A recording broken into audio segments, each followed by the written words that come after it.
നമ്മുടെ ആദരണീയനായിട്ടുള്ള പ്രധാനമന്ത്രി നമ്മളെ അഭിസംബോധന ചെയ്തുകൊണ്ട് സംസാരിക്കും. I invite our Honorable Prime Minister Sri Narendra Modi ji to address this meeting.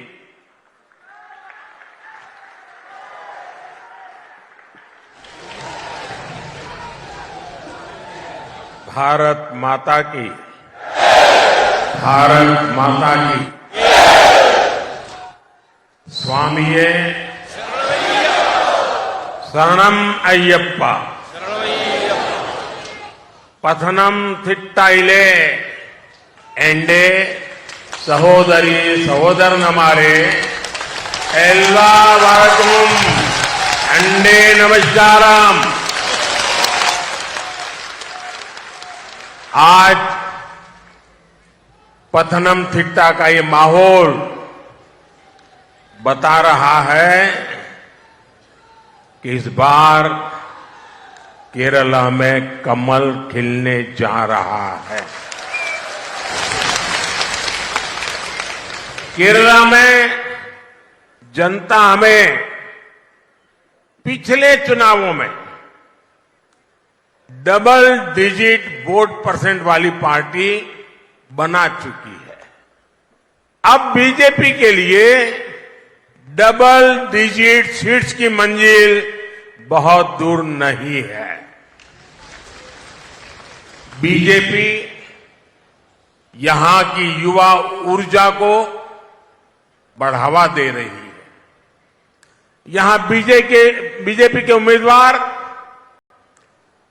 भाई अनिल के एंटनी आपकी सेवा के जज्बे से भरे हुए हैं। ऐसी ही फ्रेशनेस की केरला की पॉलिटिक्स को जरूरत है।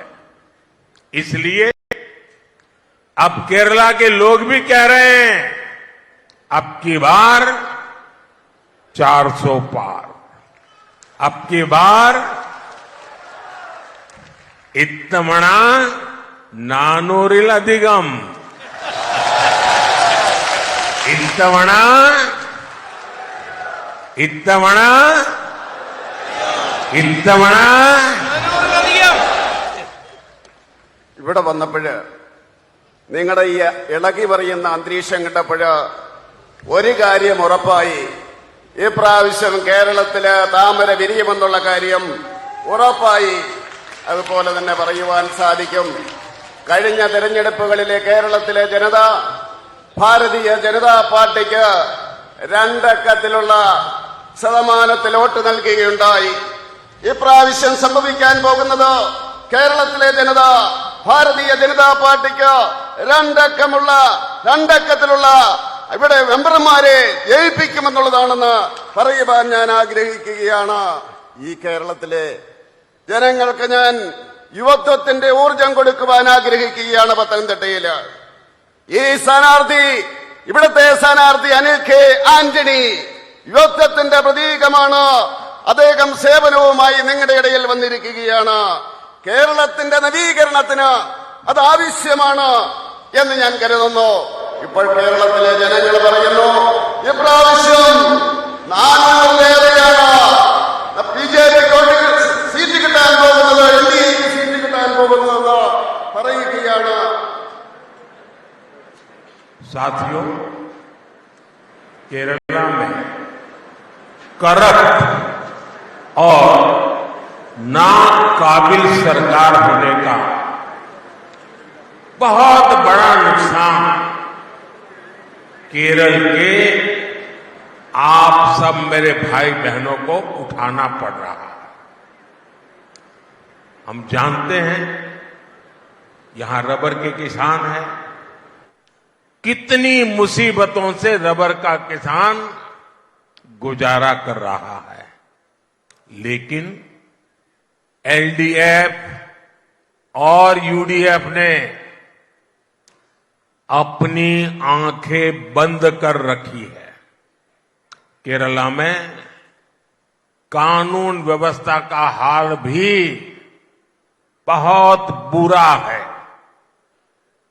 यहां तक कि चर्च के पादरी भी हिंसा के शिकार हो रहे हैं। कितने ही कॉलेज कैंपस कम्युनिस्टों के गुंडों के अड्डे बन गए हैं। महिलाएं, युवा और हर वर्ग डर में जी रहा है। राज्य सरकार में बैठे लोग चैन की नींद सो रहे हैं। केरला को इन समस्याओं से छुटकारा तभी मिलेगा जब एक बार कांग्रेस, एक बार एलडीएफ, ये जो मिली भगत का चक्कर चल रहा है ना, वो चक्कर जब टूटेगा तब जाकर के आपको न्याय मिलेगा। കേരളത്തില് അഴിമതി നിറഞ്ഞ അതുപോലെ തന്നെ കെടുകാര്യസ്ഥതയുടെ സർക്കാരാണ് ഇവിടെ ഉണ്ടാകുന്നത്, മാറി മാറി വരുന്നത്. അത് ഈ കേരളത്തിലെ ജനങ്ങൾക്ക് എത്രമാത്രം നഷ്ടമാണ് ഉണ്ടാക്കുന്നതെന്ന് ഈ നാട്ടിലെ ജനങ്ങൾക്കറിയാം. ഇവിടെ കേരളത്തിലെ റബ്ബർ കർഷകരുണ്ട്. റബ്ബർ കർഷകർ എത്രമാത്രം ബുദ്ധിമുട്ടിലൂടെയാണ് മുന്നോട്ട് പോകുന്നതെന്ന് കർഷകർക്കറിയാം. പക്ഷേ കേരളത്തിലെ എൽഡിഎഫും അതുപോലെ തന്നെ യുഡിഎഫും അവരുടെ കണ്ണടച്ചിരിക്കുകയാണ്, അത് കണ്ടില്ല എന്ന് നടിക്കുകയാണ്. കേരളത്തില് നിയമ സംവിധാനം തകർന്നിരിക്കുകയാണ്, വളരെ മോശമാണ്. ഈ കേരളത്തിലെ അവസ്ഥ ക്രിസ്ത്യൻ പള്ളികളിലെ പുരോഹിതര് പോലും ഇവരുടെ അക്രമത്തിന് ഇരകളാകുന്ന അവസ്ഥയിലേക്ക് മാറിയിരിക്കുകയാണ്. കേരളത്തിലെ എത്രയോ കോളേജ് ക്യാമ്പസുകള് ഇവിടുത്തെ കമ്മ്യൂണിസ്റ്റുകാരുടെ താവളമായിട്ട് മാറിയിരിക്കുകയാണ്. കേരളത്തിൽ മഹിളകളും യുവാക്കളും എല്ലാ വിഭാഗം ജനങ്ങളും ഭയപ്പെട്ടാണ് ജീവിക്കുന്നത്. പക്ഷേ ഇവിടെ അധികാരത്തിലിരിക്കുന്ന സർക്കാർ ആലസ്യത്തില് ഉറങ്ങുകയാണ്. കേരളത്തില് ഈ ദുസ്ഥിതിയിൽ നിന്ന് മോചനം വേണമെങ്കിൽ ഒരു പ്രാവശ്യം എൽഡിഎഫ്, അടുത്ത പ്രാവശ്യം കോൺഗ്രസ്, പിന്നെ കോൺഗ്രസ്, പിന്നെ എൽഡിഎഫ് എന്നുള്ള ഈ ആവർത്തന വിരസതയുണ്ടല്ലോ, അതില്ലാതായെങ്കിൽ മാത്രമേ ഈ കേരളത്തില് മോചനം നേടുകയുള്ളൂ എന്ന് പറയുവാൻ ഞാൻ ആഗ്രഹിക്കുകയാണ്.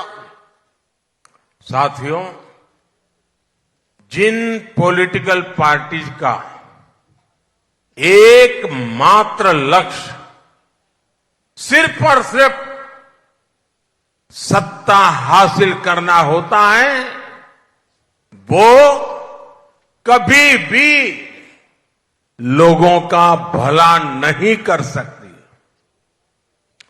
यहां एलडीएफ, यूडीएफ दोनों लड़ने का दिखावा तो कर रहे हैं, लेकिन दिल्ली जाकर एक दूसरे को गले मिल जाते हैं।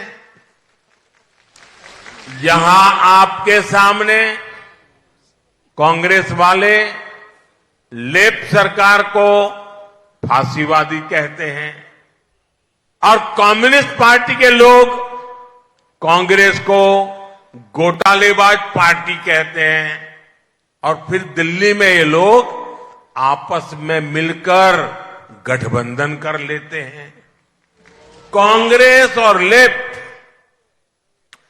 इन दोनों ने ही केरला को खूब ठगा है।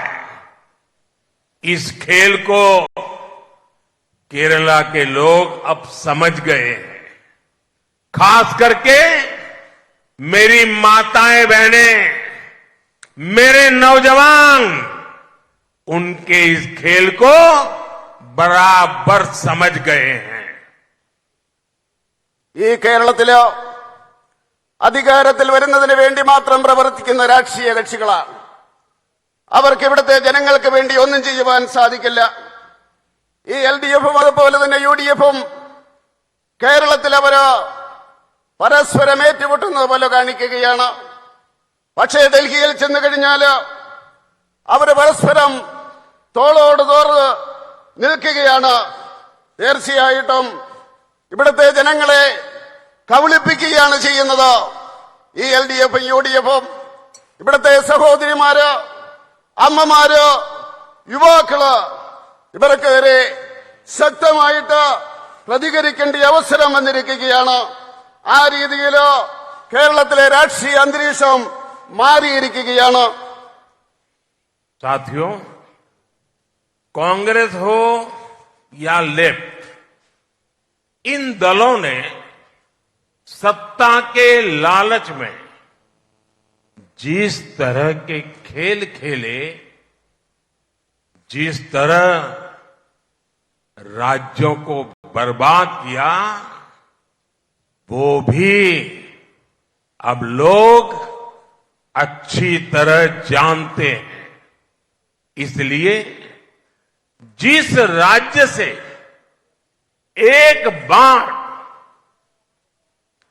ये दल पराजित हो जाते हैं, ये दल निकल जाते हैं, वहां के लोग इन्हें वापस लौटने ही नहीं देते. अब देखिए पड़ोस में तमिलनाडु में कांग्रेस ने 1962 में आखिरी चुनाव जीता था.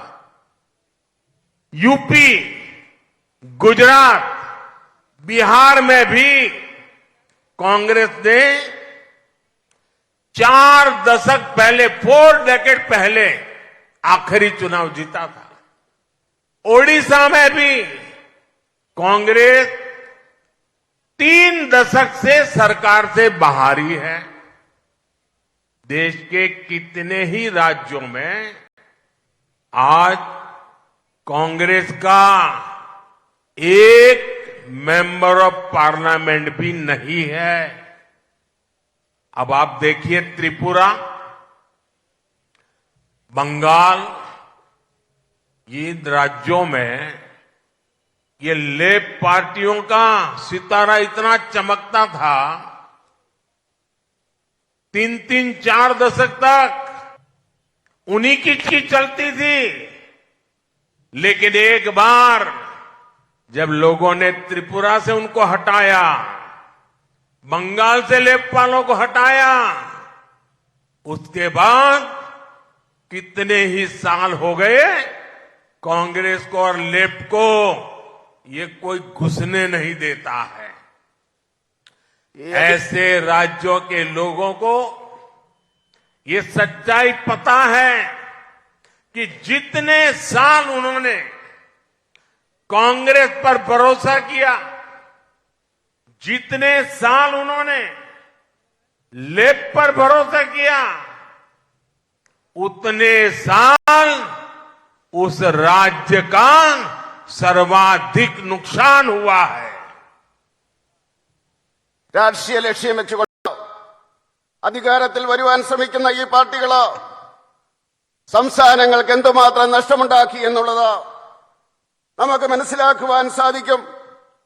അതുകൊണ്ട് തന്നെ ഒരു സംസ്ഥാനത്ത് നിന്ന് ഈ രാഷ്ട്രീയ പാർട്ടികള് പുറത്താക്കി കഴിഞ്ഞാലോ, കോൺഗ്രസ് ആയാലും കമ്മ്യൂണിസ്റ്റ് പാർട്ടി ആയാലും, പിന്നെ ഒരിക്കലും ആ ജനത അവരെ തിരിച്ചു കൊണ്ടുവരുന്നില്ല. നമുക്ക് നോക്കാം, അയൽ സംസ്ഥാനമായിട്ടുള്ള തമിഴ്നാട്ടില് കോൺഗ്രസ് 1962 ആണ് അവസാനം തിരഞ്ഞെടുപ്പിൽ ജയിച്ചത്.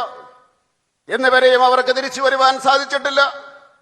യുപിയിലും ഗുജറാത്തിലും ബംഗാളിലും 4 പതിറ്റാണ്ട് മുമ്പാണ് കോൺഗ്രസിന്റെ അവസാനത്തെ സർക്കാർ ഉണ്ടായത്. ഒറീസയിലോ ഏതാണ്ട് 3 പതിറ്റാണ്ട് മുമ്പാണ് കോൺഗ്രസ് അധികാരത്തിൽ നിന്ന് പുറത്തായത്. രാജ്യത്ത് എത്രത്തോളം സംസ്ഥാനങ്ങളില് കോൺഗ്രസിന് ഒരു പാർലമെന്റ് മെമ്പർ പോലും ഇല്ലാത്ത സംസ്ഥാനങ്ങളുണ്ട്. നമുക്കറിയാം, ത്രിപുരയിലും ബംഗാളിലും ആ ചുവപ്പ് താരം എത്രമാത്രം തിളങ്ങിയിരുന്നതാണ്. ഇന്ന് അവിടുത്തെ ജനങ്ങള് അവരെ തിരിച്ചറിഞ്ഞിരിക്കുന്നു. അവരെ അധികാരത്തിൽ നിന്നും തുത്തെറിഞ്ഞു. അവർക്കിനിയും വരുവാൻ സാധിക്കില്ല. ഈ കോൺഗ്രസും അതുപോലെ തന്നെ കമ്മ്യൂണിസ്റ്റുകാരും അധികാരത്തിരുന്ന എല്ലാ സംസ്ഥാനങ്ങളിലും ആ സംസ്ഥാനത്തിലെ ജനങ്ങൾക്ക് എത്രമാത്രം നഷ്ടമുണ്ടാക്കിയിട്ടുണ്ട് എന്ന് നമുക്ക് മനസ്സിലാക്കുവാൻ സാധിക്കും. साथियों, केरला की अपनी महान परंपरा है, समृद्ध परंपरा है और केरला के लोग, यहां के नागरिक प्रोग्रेसिव लोग हैं, अच्छा सोचने वाले लोग हैं, दूर का सोचने वाले लोग हैं। जबकि कांग्रेस और एलडीएफ ये पिछली शताब्दी की पुरानी सोच से भी ज्यादा और पुरानी सोच रखने वाली पार्टियां हैं। कांग्रेस पार्टी अभी तक 19वीं सदी की सोच के साथ ही चल रही है। एलडीएफ भी एक विलुप्त और आउटडेटेड विचारधारा पर आश्रित है। इन दोनों का कल्चर भी केरला की महान परंपराओं और केरला की प्रगतिशील जनता की विचारधारा से बिल्कुल उलट है। ये लोग संसद में, आप सोचिए 21वीं सदी में ये लोग संसद में 3 तलाक के खिलाफ जो कानून बन रहा था उसका विरोध कर रहे थे। ये लोग ओबीसी कमीशन का विरोध करते हैं। ये लोग आर्थिक रूप से कमजोर वर्ग को आरक्षण देना है तो उसका विरोध करते हैं।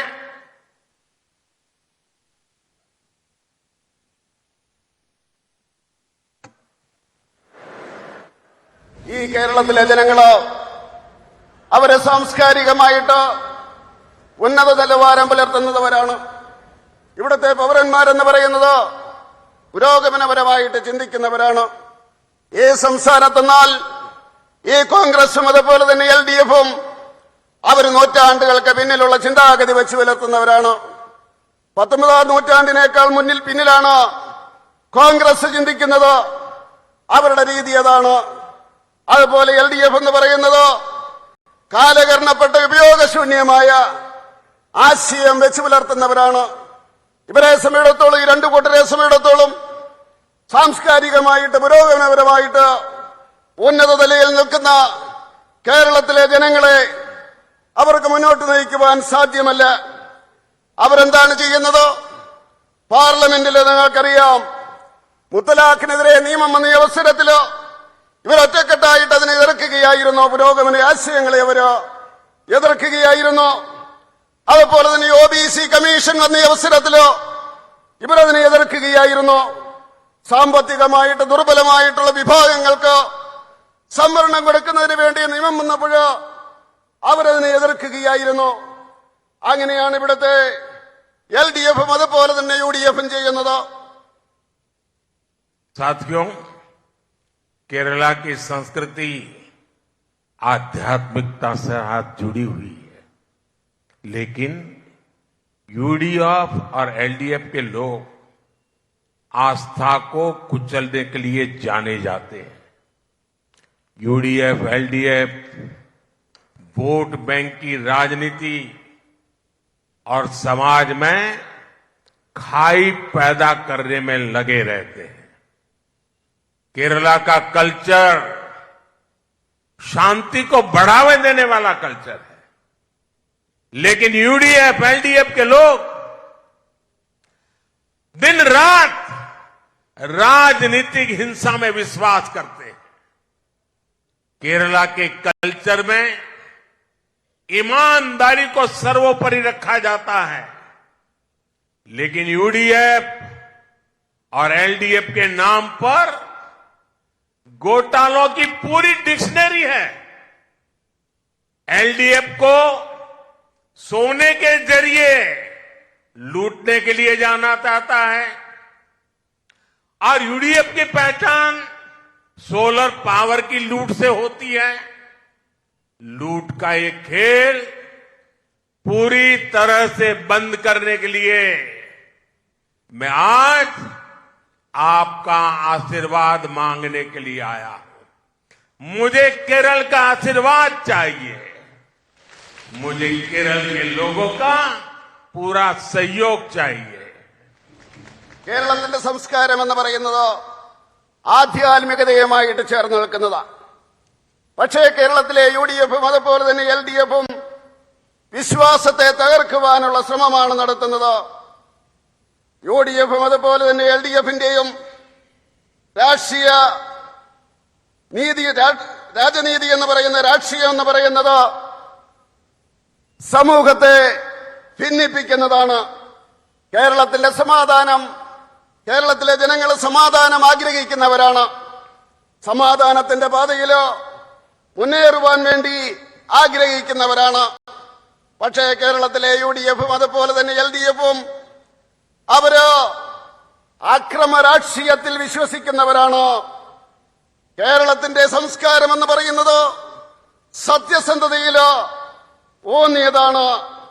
പക്ഷേ LDF-ന്റെയും UDF-ന്റെയും അവരുടെ ഈ അഴിമതിയുടെ കുംഭകോണത്തിന്റെ ശബ്ദകോശം തന്നെയായിട്ട് അവർ മാറിയിരിക്കുകയാണ്. LDF-ഉം UDF-ഉം LDF സ്വർണത്തിന്റെ രൂപത്തിലാണ് കൊള്ള നടത്തുന്നതെങ്കിൽ UDF അവര് സോളാർ ശക്തിയുടെ രൂപത്തിലാണ് കൊള്ള നടത്തുന്നത്.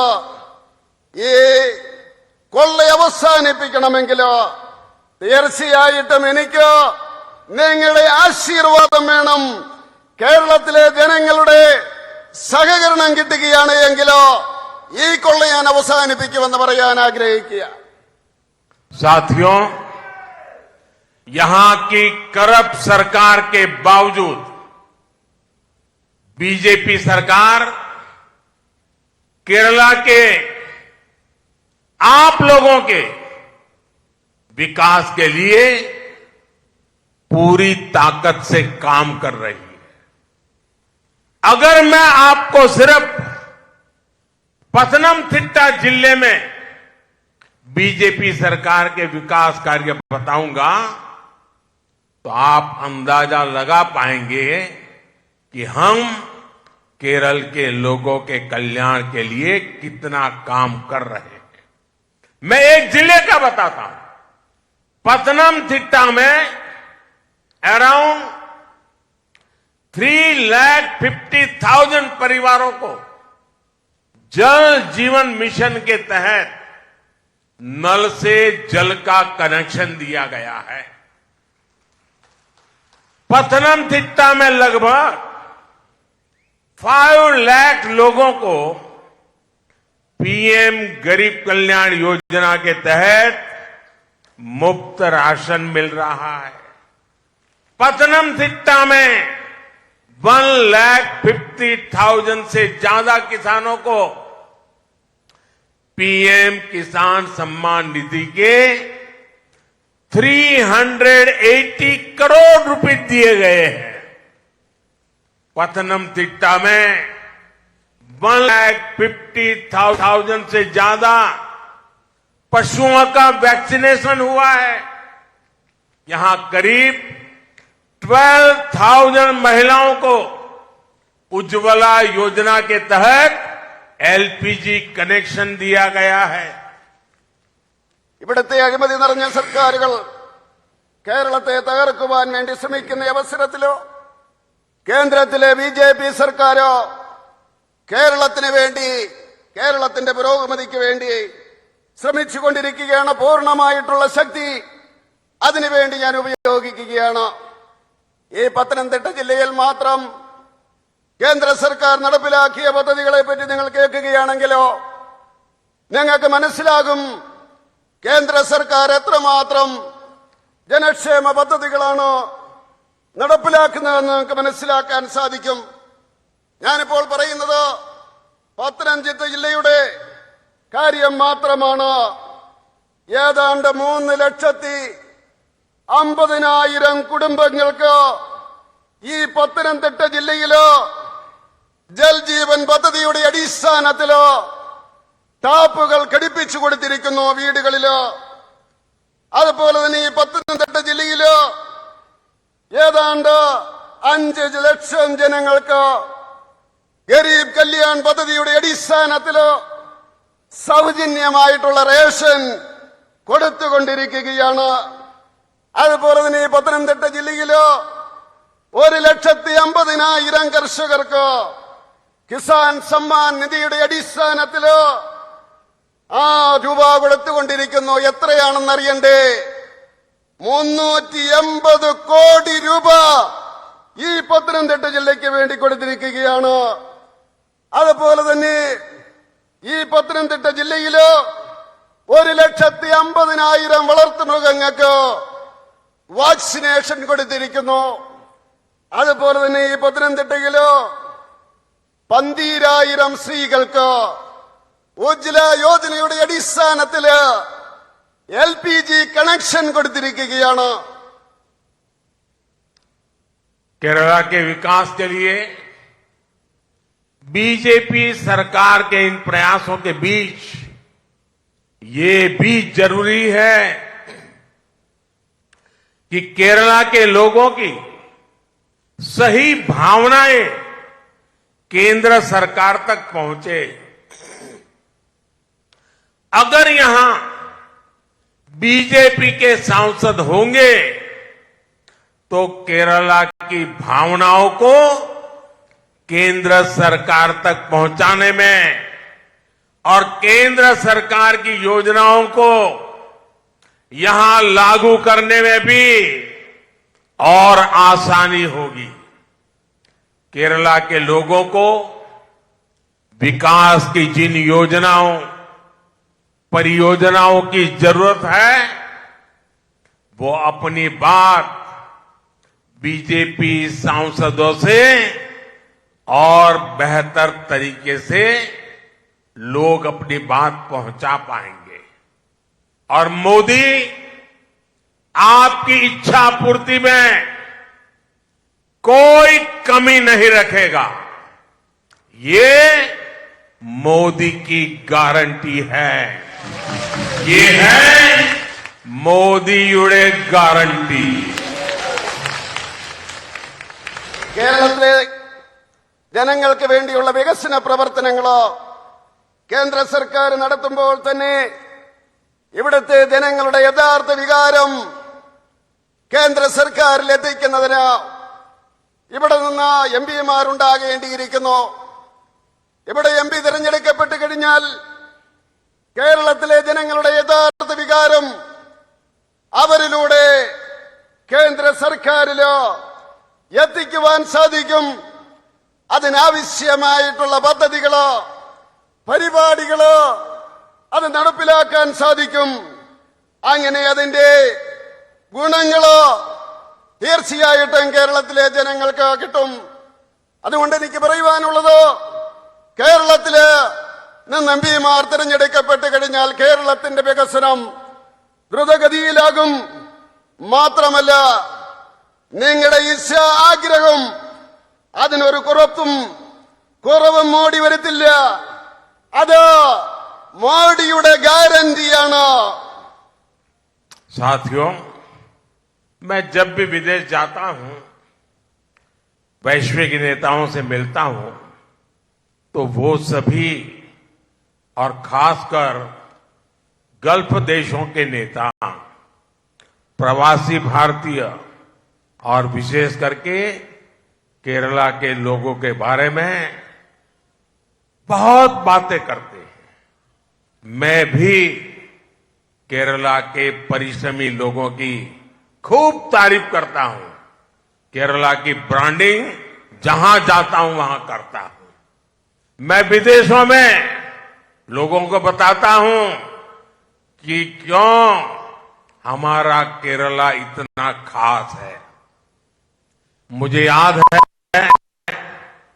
भारत ने 2022 में यूएई के साथ ट्रेड एग्रीमेंट किया था। इससे आने वाले वर्षों में सैकड़ों बिलियन डॉलर के कारोबार और निवेश का रास्ता तैयार हुआ। इससे किसका फायदा होगा? इसका लाभ केरला के हमारे उन ऊर्जावान युवाओं को होगा जो बड़ी संख्या में यूएई में रहते हैं।